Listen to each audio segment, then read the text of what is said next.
थोडंसं कमी होतं. हायटेक दिल्या इंजेक्शन असतं तुमच्या शेळीच्या अंगावरले गेचड सुवा उवा सगळ्याच निघून जातात. का ते हायटेक इंजेक्शन इथं चमडीमध्ये देतात. चमडीत गेलं म्हणजे चमडीकडचं उघडीकडं बसतात. म्हणजे काय होते ते गेचडं पण काढून टाकते सुवा पण पळवते. त्यामुळं हायटेक दे. ते किती दिवस काम करते? ते पहिले 15 दिवस चांगलं काम करते. नंतर तुमची शेळी जर अचानक बिमार पडली, संडास लागली समजा आणि तुम्ही संडासचं औषध द्यायला इंजेक्शन द्यायला कमीच होणं झाली, पण त्या 15 दिवसात तिला आंतरविषार झाले, पोटामध्ये गंडळ झालेत, जंतू झालेत आणि ती औषध आपल्याला लागणारच झाले अंगी, तर तशा ठिकाणी आपल्याला 15 दिवसानंतर सुद्धा जंताचं औषध द्यावं लागते. का तर पोटामध्ये जर जंत झाले, काही चाटते शेळी, खायचं आहे का बघून काही चाटते. आता हे जे छोटे पॅक होतं हे स्वस्त पडतात, 22 रुपयाला बॉटल आहे. ती कोणाला द्यायची? 1 महिन्याचं पिलू झाले की जंताचं औषध द्यायचं. किती द्यायचं? 1.5 ml.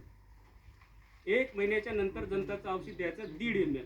ही बॉटल 22 रुपयाला भेटते. ह्युमनची आहे. तुम्ही जर व्हेटरनरीची घेतली तर हे 30 रुपयाला भेटते.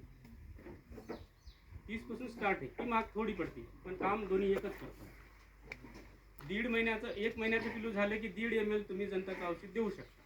त्याच्यानंतर त्याची कंडिशन त्याचा आजार बघून पुढील कार्यकाळ ठरवू शकता की बाबा त्याची उंचीच वाढणं झाली, पोटच निघाले, खालीलं पचनच झाले, वजनच वाढणं झाले, सारखं बिमारच पडायले किंवा सारखी संडासच लागायली,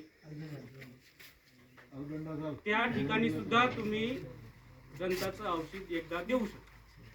जंताचं औषध काय करते की जंत काढून गेले की सगळ्या अंगाला ते औषध घेतलं की लवकर शेळी नीट होते. ते पिल्ल्यांसाठी छोटंच आहे. मोठ्यांना तुम्ही हायटेक देऊ शकता, आयुर्वेदिकवाला देऊ शकता. आता मोठ्यांना प्रमाण किती द्यायचं? 1 महिन्याच्याला 1.5 ml द्यावं, त्याच्या वजनानुसार द्यायचं.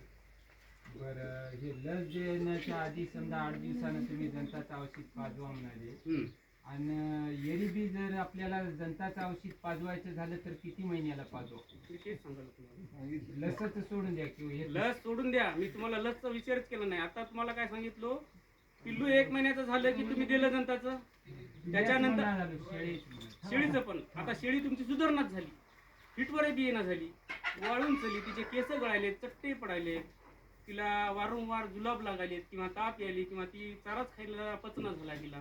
अशा ठिकाणी तुम्हाला लवकरात लवकर उपाशी पोटी आणि सगळ्यात महत्त्वाचं तुम्ही जंताचं औषध दिल्या लगेच खाऊ घालायला काहीच काम करणार. जंताचं औषध दिल्यानंतर किमान 1.5 ते 2 तास काहीच खाऊ द्यायचं नाही, तर ते सगळे अंगाला लागतं आणि सगळे गंडळ दुसऱ्या दिवशी तुम्हाला असे बाहेर आलेले दिसतात. बरं, शेळी चरून आल्याने संध्याकाळच्या पारी देता येते. सकाळी उपाशी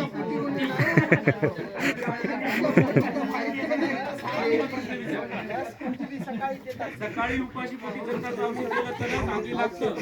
बाकी कोणत्याही टायमात दिलं त्याचा 1% फायदा होत नाही.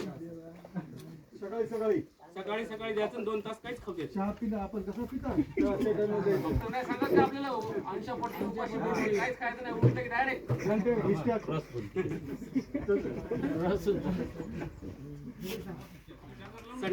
संडास लागली असेल छोट्या पिल्लांना O2 सिरप द्या. छोटे आता हे आता तुम्हाला बघायला भेटतात पिल्ले आहेत, योगायोगानं कालच जन्मलेले आहेत. यांना जर संडास लागली 1 महिन्यापर्यंतच्या 2 महिन्यापर्यंतच्या पिल्लांना जर आपल्याला संडास लागलेली असेल तर संडास का लागते हे आधी बघायचं. जास्तीचं दूध पाजवलं संडास लागणार. कशी लागणार? पिवळी, पिंक कलरची, गुलाबी, कधी कधी लाल पण. काय येते? O2 नाव. O2 लिहा. हां, अँटीबायोटिक पण आहे आणि ते लवकर कमी करते लहान पिल्लांचं. O2 आलं. तुम्हाला सगळ्या औषधं पण दाखवतो मी. कोणत्या कोणत्या औषधाचं थोडक्यात शॉर्टकट सांगतो, तुम्हाला वेळ जास्त होईल की कोणतं औषध कोणत्या याला वापरतात. आणि सगळ्यात महत्त्वाचं, शेळीला जंताचं औषध दिल्यानंतर तिच्या लिव्हरवर ताण येतो.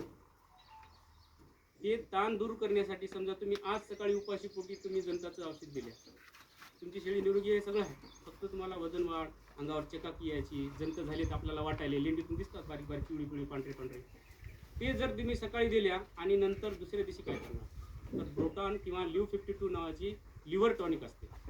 ती तुम्ही त्यांच्या वयानुसार वजनानुसार 5 ml, 10 ml, 20 ml त्याच्या वयानुसार वजनानुसार द्यायची. हे काय काम करते? लिव्हर टॉनिक भूक वाढवते, अन्न पचन करते, लिव्हरवरला ताण कमी करते, अंगावर चकाकी येते. प्रोटॉन किंवा लिव्ह 52 तुम्हाला फोटो पण आपण दाखवतो. माणसाची बी सेम नावाची लिव्हरसाठी तुम्हाला दाखवतो. हिमालयाची हां, हां, हिमालय. हिमालया कंपनीची लोकांची माहिती आपल्या क्लास